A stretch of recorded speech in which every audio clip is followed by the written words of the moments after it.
The weight of history can be rather light if you haven't actually lived very much of it, but one of the heaviest eras in recent history, especially for those who were children in the 1980s and before, was the Cold War. When two completely different superpowers remained in constant tension for roughly 45 years, nuclear weapons, the space race, spy versus spy, many people were happy to paint an us versus them mentality, and it was a scary time. But if there's one thing that cuts across missile arsenals, it is the natural human propensity for having fun and killing time. And one bright and shiny example of this playful recreation was with a Russian engineer named Alexei Pajitnov, who, after messing around with some code, ended up creating one of the world's most iconic puzzle games of all time, Tetris. When the Game Boy launched, Tetris was the pack-in title, and the stratospheric rise of both puzzle games and portables that they were played on ushered in a sonic boom for Nintendo. Sonic boom! Tetris for Game Boy combined an addictive, therapeutic, and brand new style of gameplay, along with the ability to play it on cutting-edge portable technology. It was a match made in heaven. If the Game Boy ushered in a new kingdom for Nintendo, then Tetris was its Arthur. Let's head to Russia for fun and check out the hype factor. One of the most iconic covers in the entire Game Boy library, Tetris showcases a few wonderful items on its front. First, it bills itself as the relentless building block video puzzle. Oof, that's actually kind of a mouthful, but for those whom this was their first taste of the Tetraminos, it does describe the game quite well. We'll come back to this later. I love the falling blocks with a background of stars. With so much history between these two countries, the stars seem like a fitting and unifying metaphor here. Not so much if we had seen this game in the late 1960s. Yeah, it's a nasty little Christmas present. From Russia with fun, it says. Fun. Fun? Okay. Maybe not the first thing I'd be thinking of during this era. And finally, Game Link support is included. Fantastic. Let's shimmy on to the back. Ah, the Soviet game sensation. There's definitely something exotic at play here with the word choice, of experiencing something so controversial at the time called Soviet, but in a safe, cute, plastic, almost bubbly way. For people living during the Cold War, communist countries around the world were full of mysteries because you couldn't freely travel there and see what life was like. Nintendo, in a brilliant marketing stroke, used the idea of introducing a foreign piece of software from the traditional enemy of the West. Okie dokie. And then capitalized on the interest and intrigue from countries around the world. People could safely dip their toe into the USSR with Tetris and see what the fun was all about. Must be a pretty sick collection of minds to dream up a plan like that. The hype for Tetris was monumental, extending its pop culture influence through a trippy Nintendo Power cover, a quirky Father's Day ad, and even snack crackers. So let's pack our bags and head on an LCD field trip to Moscow and boot it up.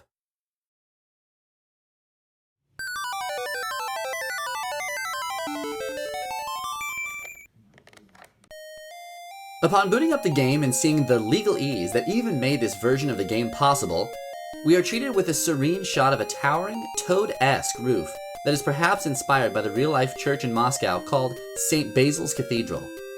It is night, the stars are out, and we have a peppy yet mysterious introductory track.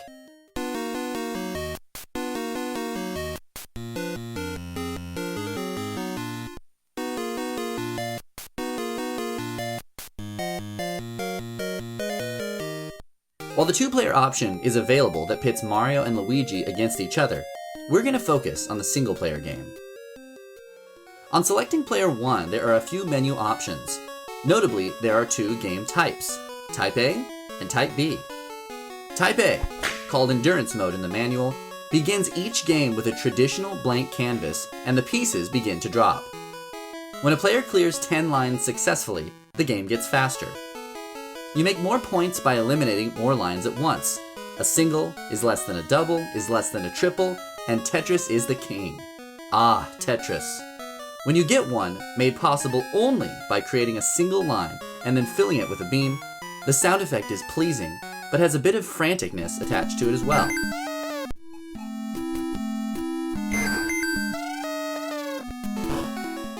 When things get faster, luckily the points score higher also.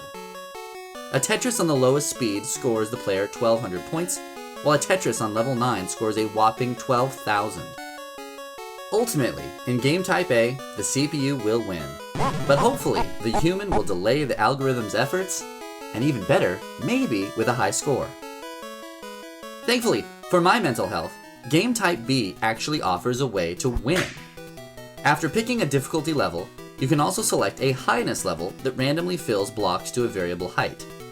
A height of 0 does nothing, but a height of 5 puts random chunks about 2/3 of the way up the screen. If you're quick on your wits and you can eliminate 25 lines in this mode, you win a high score, or better yet, a cutscene. The best cutscenes in the game come from clearing 25 lines on level 9, high 5, and scoring more than 100,000 points on endurance mode. And I love the heart after it asks, "Please play again." On the graphics side, it's funny to me that there are 2 brick walls that even keep the falling bricks in line. And now we're going to spotlight these cute little tetrads that will be the bliss and the bane of your existence as long as they drop. First, you've got your long beams, you've got your Z's and your S's, you've got your 4-block, you've got your T's, you've got your L's, and you've got your J's. Some of these guys are more helpful than others, but every one serves a purpose, and understanding how to use them properly is a major part of the fun of learning to speak Tetris. In looking at the fonts and the outlines, there is a nice stripe and rounded corners on everything in the game, and it's simple and non-distracting, which is the way it should be. There are fun musical cues and dancing Russians alongside rocket ships on the scenes when you win. Again, metaphors for peace are pretty amazing, and the history nerd inside me loves it.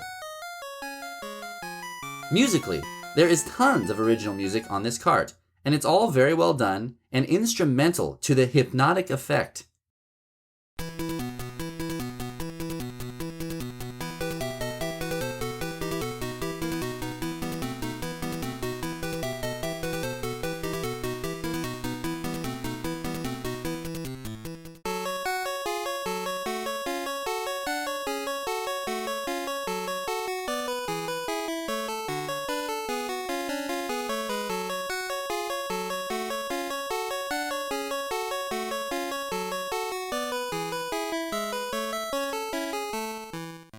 Tetris is simply not the same without the music.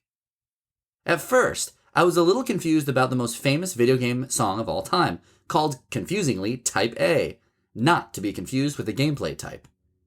This Russian folk song became the de facto theme song of the entire Tetris franchise, and it's instantly recognizable.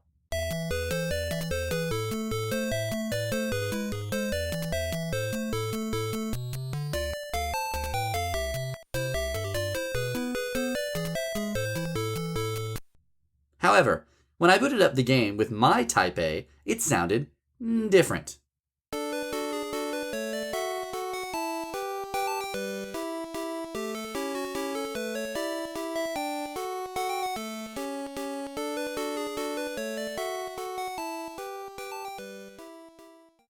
As it turns out, there are 2 different printings of Tetris, 1.0 versus 1.1, and one of the less subtle changes is those 2 themes.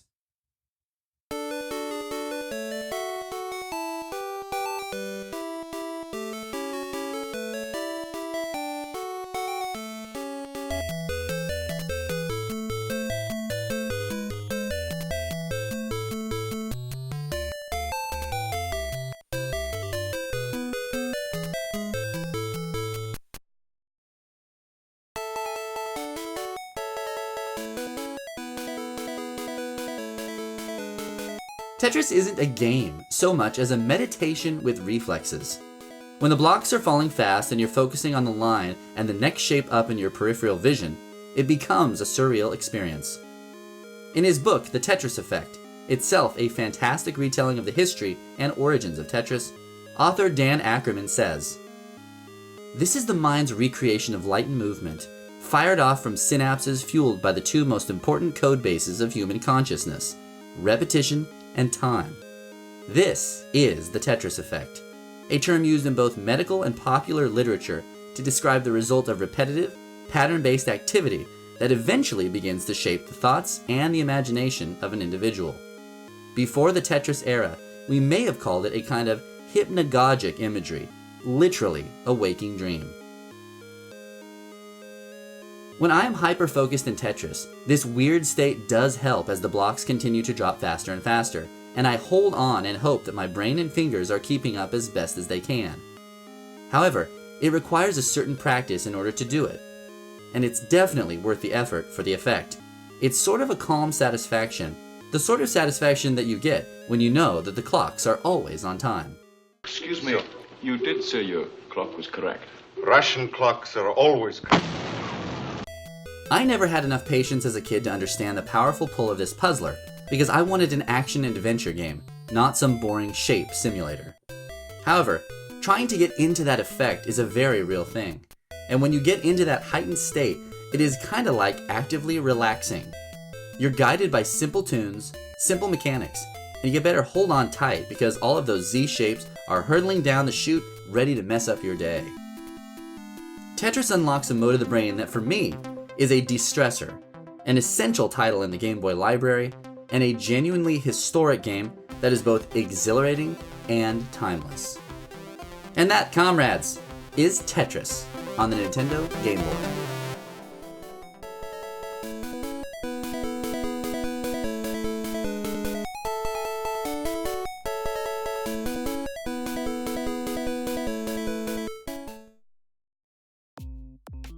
Thanks for checking out Boy Meets Game, where we look at classic games from a slightly different perspective.